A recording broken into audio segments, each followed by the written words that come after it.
What's going on, guys? Welcome back to the Collector Kick podcast. This is your host, Alonzo. Today, we'll be talking a little bit about Gotham Knights gameplay being released, some features that were coming with it or that were shown off, EA Sports and FIFA parting ways, Apex Legends Mobile coming out soon, and Bethesda delaying some games. And yeah, let's get right into it.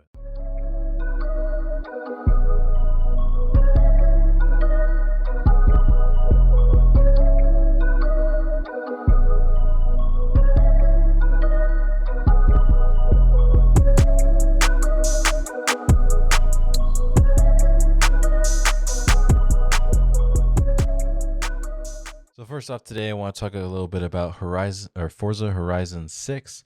Obviously, we just previously had Forza Horizon 5 be released about a year or so ago.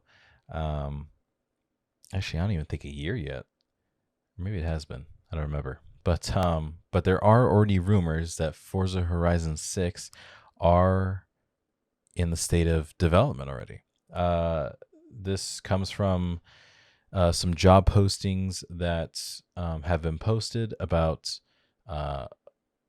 basically the title describes a Forza type title of the job, and a specific part of it was talking about environment and environmental artists is what they called it. So most likely people that take the environment and then make art with it, which obviously we know Forza is very known for the large scale environment and real, usually like type of area environments that would be involved. So yeah, that's pretty cool that Forza Horizon 6 already is in development. The Forza Horizon 5, I don't even think they've come out with their first DLC yet. I think that comes out either this summer or maybe it already did. Honestly, I don't remember.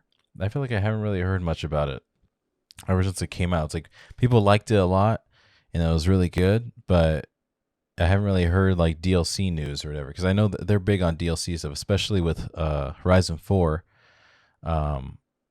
They had like that Lego car DLC thing and all that, and that was pretty neat. And I feel like that was kind of everywhere, but I haven't really heard much about DLC for that. So yeah. Moving on, we have EA launching its new Lord of the Rings title. When I first saw this, I honestly thought it was going to be another console, like back from the PS2 days. But no, it's a mobile game. It's supposed to be like a prequel. It's either a prequel or a sequel to their previous mobile game, Lord of the Rings, supposedly. But yeah, it's going to be called... it's free to play, and it's called Lord of the Rings Heroes of Middle-earth. They didn't really share much detail about it, like specifically detail what kind of game and stuff. But my guess is that it'll probably be like a turn-based. At least I feel like that's what they would do with maybe Lord of the Rings. I don't know. Yeah, I don't know. I honestly thought they would have a console title. I mean, they do have, I guess, a console title kind of coming out with based off the character Gollum. So I don't know. I mean, it would be cool to have like what they had back in the day, but I mean, even that game that's coming out, I feel like it's not going to be as good as the PS2 Lord of the Rings were. Those were elite titles, I'm not going to lie. Moving on, we have Gotham Knights. Gameplay was just recently released this week. They did some featured like fight scenes, real gameplay of someone playing with Red Hood and Nightwing were shown in the release or in the gameplay. Most of the stuff that I saw, it kind of just seemed like basic fighting with added like abilities. A lot of obviously spammy buttons and stuff. It's typical to the way that like Spider-Man franchise is, or like Mortal Kombat, where it's just spamming and freaking doing random combos. And yeah, and honestly, the AI in this game seem worse than the Spider-Man AI. A lot of them just stand there. They don't really like the counter as much as like in the Spider-Man, especially even with Miles Morales. A lot of the AI tend to like attempt to fight back, I guess. But in this, what I was seeing, it just seemed like a lot of them were just standing. It didn't really make one. It didn't really make sense, and two, I feel like it doesn't really add to the immersion of the character you're playing as. It's just like, oh, you're just beating these guys' asses with like your abilities, and that's it. You know what I mean? But yeah, that was the other thing too with the abilities I noticed after they were being used, they were all on cooldowns, so that's kind of neat. Or like a little, I guess, little thing detail to the game. Stealth does seem to be a huge part of the game, considering the game is pretty dark. I mean, you are in Gotham, so I mean, it's in a dark scene city, but stealth does seem to be a huge part of that. A lot of the missions that they showed, or like sneak peek of the missions they showed, was stealth missions. But there also will be, they said that there will be different events going on in the city, like as you're doing missions or as you're like just moving through the city, similar to the way that Spider-Man was, or at least actually both, I think. Both the first one and Miles Morales had almost like live events going on in the city while you're moving around. A specific one they said was car chases, which that can relate directly toward the Spider-Man games, because there was a lot of the car chases that you would go find criminals and stop them and stuff like that while they're driving through the cities. That was pretty neat. So we're definitely gonna get some of those. That's pretty cool. Some other pointed out things: blueprints and crafting materials seem to be the basis for upgrading gear and character stuff, which kind of makes sense considering that kind of gets you more stuff to do, more stuff to collect and stuff. Probably allows you to complete more side missions, stuff like that, whatever's going on in the game. And this is a big one. They won't be releasing this game, Gotham Knights, on PS4 and Xbox One. This was just found out this week, actually, of the day of they announced the gameplay, that they said they were not going to release it after all on PS4 or Xbox One or last gen consoles, which makes sense, and I think is a very good step, Gary. Well, step in the right direction, considering that I feel like the last gen, since they keep putting it on, or like games in general, they keep putting on last gen. It's kind of feels like the last gen's holding the potential for the next gen with PS5 and Xbox Series X and S. Just graphically, I feel like, and gameplay wise, I feel like it kind of drags the games back from showing their full like graphic potential and stuff like that. I feel like, especially with the developers, they don't have to worry about having to work on basically 2 copies of a game. They just have to work on, the better version of the game with the next gen console, or now I guess you could say the current gen consoles. And yeah, this next one kind of upset a few people. So originally there was leaks that there was a 4-player co-op option, which would make sense considering there is 4 players in the game, or 4 playable characters in the game. But they came out and said that there will only be 2-player co-op. Honestly, I feel like that's going to start to be a deal breaker for a lot of people that were going to buy the game, considering I feel like they could have gotten the chance to have 4-player co-op, and it could have been amazing than just 2-player. Because if you just have 2-player, it just makes it like a Lego game where there's multiple characters that are in a mission, but you can only control 2 of them. And then you could freaking, like Lego, where you press triangle and you switch between back and forth.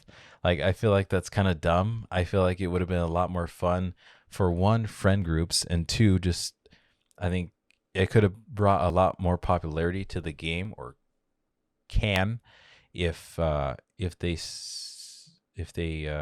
were true to that leak. I feel like that would make it a lot more fun to play.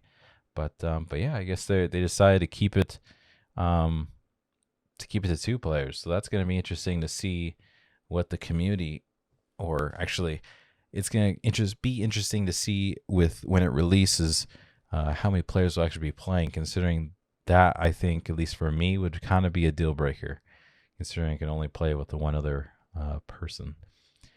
Next up, we have EA Sports and FIFA. This week, the EA did announce that they are parting ways with FIFA, so no more EA Sports FIFA games. But EA did announce at the same time that they will be rebranding to its own soccer franchise of games called basically EA Sports FC. along with this split, FIFA now announced also that they are looking or on the lookout to make deals with other studios to take the FIFA franchise so they can continue to make FIFA games. And then with the EA Sports FC, they already have come to agreements on all the new leagues that are currently active right now. So that's a good thing too, because obviously you always have to have licensing, which I mean EA, I mean why wouldn't they get the licensing? And I feel like all the leagues would agree to it, considering it'd be like publicity. But yeah, so now it looks like we're gonna have two soccer games. That's gonna be interesting, or football if you guys call it that. But yeah, that's gonna be interesting to see. Especially, I'm interested to see how EA takes their own franchise, and if they fuck it up, or if they continue to be successful like they were with FIFA. And I want to see how FIFA can somehow last on their own, or what other studio decides to take them in and see if they even survive longer. It's going to be interesting. It's kind of like that same thing with MLB The Show franchise, where we first had 2K, and then they split off, and now we have Sony and San Diego Studios taking that, and it's honestly become a lot better, I feel like, than the 2K when it was under 2K. But yeah, I'm interested to see where this takes the football or soccer communities, and just sports games in general, and how they'll be developed now. I think that's a very big impact, considering that the sport is very popular all across the world, especially the game. I mean, the game is pretty popular as well. Moving on, Red Dead Redemption 2. There are rumors that a PS5 and Xbox Series X/X is in the works, like a version of that. My guess is it'll probably be the same way that GTA was released next gen, where it'll be in upgrades, or where you have to pay like $10 or $15. That'll be my guess. We did obviously have recently, or not really recently, probably like 2 years ago, year and a half ago, that they did split off Red Dead Story from Red Dead Online. So that's kind of similar to the way they did with GTA 5, where they did $10. It was $10. It was $20, I believe now. $20, where it's just story, I think. Or no, $20. I think it's story and online. $10 is just story, and then I think $10 is just online. I think that's what it is. I'll have to look at the prices again after, but I'm pretty sure that's how it is. But I'm guessing they're probably going to do that same kind of split, since Red Dead Online, like I said, is already split from the main story, and then obviously just have a package deal where you get both, and you get the both next gen. But I mean, we don't even know if this is true. Obviously, it's just a rumor. But I mean, I wouldn't be really surprised if they didn't do a next gen version, because the game is so popular, and it obviously won so many awards, and it was very liked amongst the Red Dead community, or just the Rockstar community in general. So I think it would be a good way to get even some more revenue, and considering Rockstar makes money like nothing. So yeah. Apex Legends Mobile finally has a release date. This week they did announce or confirm that they will be releasing their game on May 17th of this year. So a couple days or so. It is going to have a roster of 10 characters. That was leaked, that there will be a roster of 10 characters with a supposed surprise new character. We did just have a couple days ago an update to Apex Legends with the new season that came out, and adding the new character. I think it's like Castle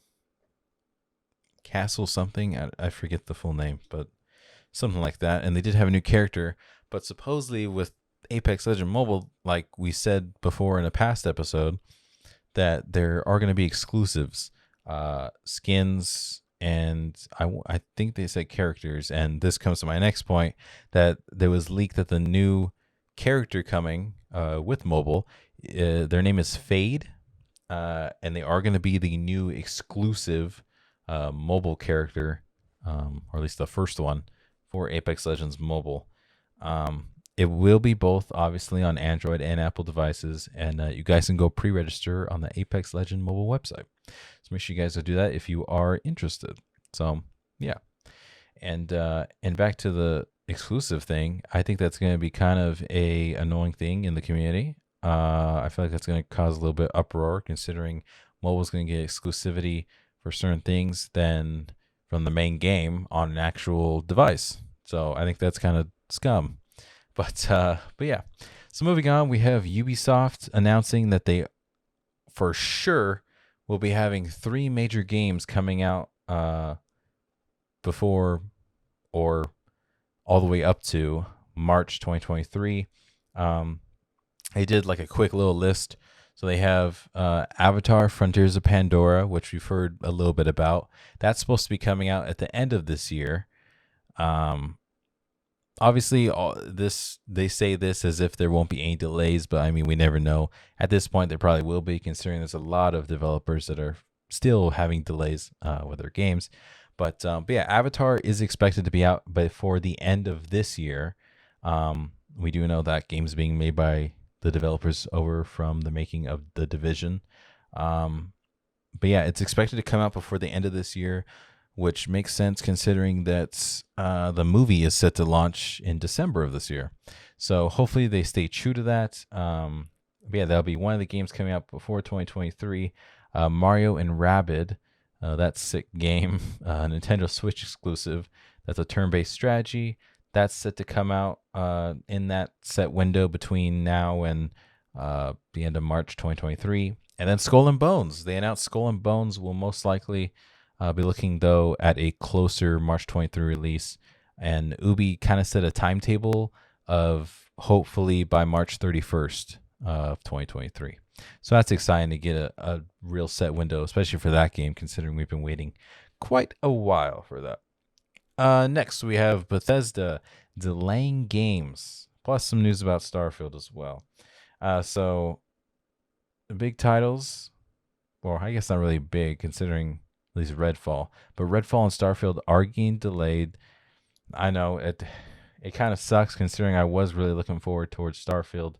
You guys know I've been talking about it a lot in the past couple episodes, especially with the upcoming Xbox event. But yeah, so Redfall and Starfield are getting delayed to around 2023 or the first half of 2023. So I'm guessing probably March, April, something like that. Redfall never had official release though, so that's kind of weird. But it did have a window, which I think was like between summer and fall, I think was their window. Then Starfield, obviously, you guys know, was set for November 11th. But yeah, even though they say first half, I feel like usually we won't see them for like a 2 to 7 months from their like proposed date or proposed window. So yeah, I don't know. It kind of sucks, but I mean, if it helps the developer make the game better, if it was gonna be planned to probably be a buggy release, then all hail to them. But if they are getting this time and the game comes out to be shit, then they can't have an excuse. So I don't know. Hopefully this helps. Obviously people will be disappointed. There'll be people hating. That's just how it is. Especially in today's gaming world, everyone just hates and everyone's toxic. So it's very different. But at the end of the day, I'm still looking forward towards the game. So I'll definitely be there when it comes out. Obviously, too, I want to point out that with this space being created, I think this could give PlayStation a big window, or PlayStation Studios a big window to fill that void of space that's now empty. So, I mean, PlayStation, all those studios you guys got, I mean, now would be a time to pull something out of your ass. If it's not something AAA and it's just something small that's good, then I don't know. I'd say let's pull it out. Let's say fuck it. But if not, then it's kind of a waste. But yeah. Lastly, we have Need for Speed is in development now, but it won't be by Ghost Games anymore. It's now being made by the creators from Codemaster or developers of Codemasters and Criterion. For those of you who don't know, Criterion Games is behind the famous, one of my favorite racing series, Burnout. I love that game. That game, growing up, that game was so fire. I wouldn't stop playing it. Also, Criterion did work on Need for Speed Hot Pursuit and Most Wanted, so they do have some experience in the Need for Speed series or title or franchise. And then we have Codemasters coming, which are behind the beautiful, greatly made Dirt 1, F1, Grid, and the Colin McRae Rally. So that's loading these two studios together and combining them is, I think, going to bring a great Need for Speed racing experience. Whether it be a little bit of realistic mixed with a little bit of arcadey, I think that can make a really good combination, considering I do feel like Need for Speed has been a little too stale and a little too arcadey, maybe for kind of my taste, and to maybe take it back to a type of like underground type esque of how Need for Speed used to be. I think that'd be amazing. But yeah, I'm pretty excited considering these two studios and their background and their experience in the racing game industry. I think they can make a really solid Need for Speed, and I think it's going to be pretty damn good. We obviously don't have any details on release date or whatever. It's just Need for Speed we know will be in development by these two. My guess will be coming out within the next few years. I'll give it maybe 2.5 years or so. I'm going to say that. We'll probably be seeing a new Need for Speed title. So yeah, that's pretty exciting.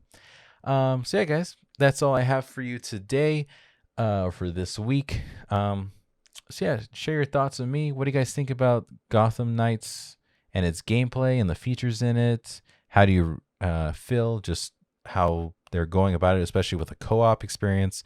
What do you guys think about, or how do you think EA Sports and FIFA will function with the two different football or soccer titles?